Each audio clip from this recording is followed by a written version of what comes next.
using direwolf DNA found in fossils. Game of Thrones అనే మూవీకి అభిమానులైతే డైర్ wolf అనే జంతువు గురించి మీకు తెలిసే ఉంటుంది. అయితే ఇప్పుడు సోషల్ మీడియాలో అది భయంకరమైన ట్రెండింగ్ అవుతుంది.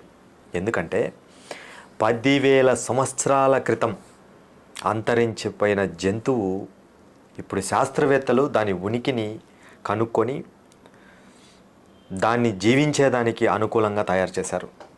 అసలు ఇది నిజమా, ఫేకా, అసలు ఏం జరుగుతుంది అనేది చూద్దాం.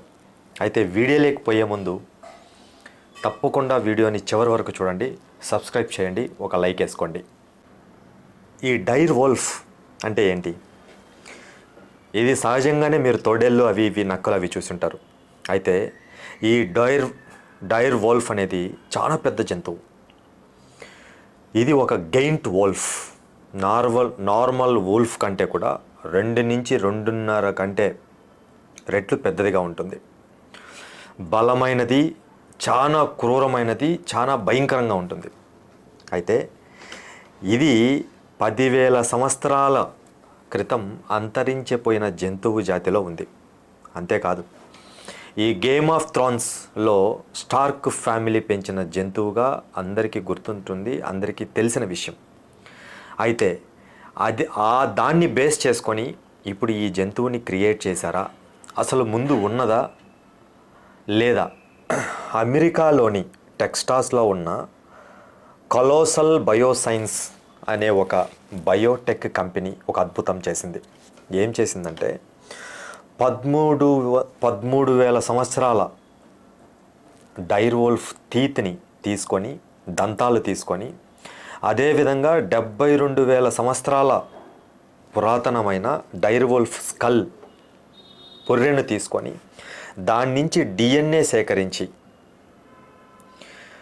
దాని ఆధారంగా జెనెటిక్గా క్రాస్ చేసి గ్రే వూల్ఫ్తో దీన్ని క్రాస్ బ్రీడ్ చేసి ఈ జాతిని కలిపి గ్రే వూల్ఫ్ జాతితో కలిపి 3 పిల్లల్ని సృష్టించారు.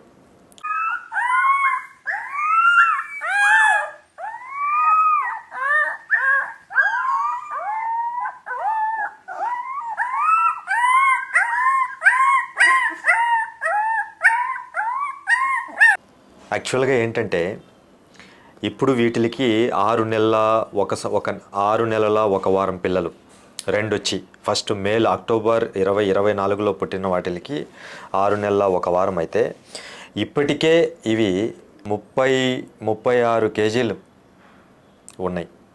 అయితే దీని ఎక్స్పెక్టేషన్ వచ్చి 57 to 79 కేజీస్ వరకు ఇవి పెరిగే ఆస్కారం ఉందని.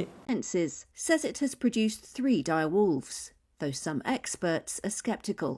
Colossal released footage said to show direwolf adolescent cubs, Romulus and Remus, produced by modifying the genome of a modern grey wolf using direwolf DNA found in fossils. Reuters could not independently verify Colossal's claims, nor the location or date of the video. Corey Bradshaw, professor of global ecology, ఇది ఇప్పుడు high ట్రెండింగ్లో, భయంకరమైన ట్రెండింగ్లో ఉందని already మనం చెప్పాం కదా. ఇది ఒక సైంటిఫిక్ బ్రేక్ త్రూ యాక్చువల్గా. ఎందుకంటే డైనోసర్స్ అంతరించాయి, అలాగే చాలా చాలా పెద్ద పెద్ద జంతువులు అంతరించాయి ఈ భూమి మీద. అలాంటిది ఎగ్జిస్ట్ అనిమల్స్ను మళ్ళీ తెస్తారా, డైనోసర్స్ లాంటి జంతువుల్ని మళ్ళా తీసుకొని వస్తారా? ఆ డిస్కషను జనాలలో ప్రపంచవ్యాప్తంగా మొదలైంది.